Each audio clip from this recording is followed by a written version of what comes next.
আজ যদি বাজারে ভালো দাম পাই, তাহলে মেয়ের পড়াশোনার খরচ মেটাতে পারবো।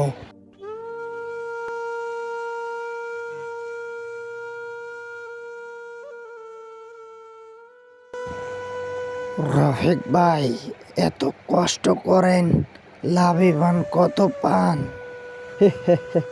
কি করব ভাই, অভাবের সংসার।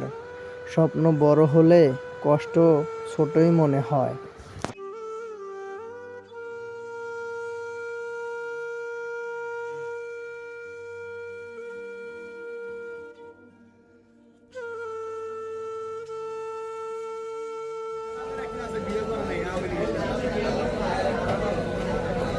কি হে ভাই, আলুর দাম কমাও না কেন?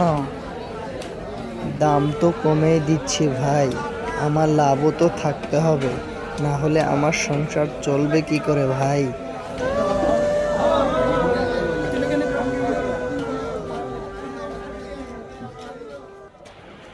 তোমার আলুগুলো তো বেশ ভালোই দেখছি, সব আলু আমাকে দিয়ে দাও। আল্লাহ আপনাকে সুখী করুক। এই টাকা দিয়ে আমার মেয়েকে স্কুলে ভর্তি করাতে পারবো, আমার সংসারও দিব্যি ভালোভাবে চলে যাবে। বাবা বাবা, বড় হয়ে আমি ডাক্তার হব, মানুষের সেবা করব। আমার কষ্টটা তখনই সার্থক হবে রে মা, যখন তুই অন্যের উপকারে আসবি আর অন্যের ভালো চিন্তা করবি। অন্যের উপকার করলে আল্লাহ তাআলাও খুশি হন।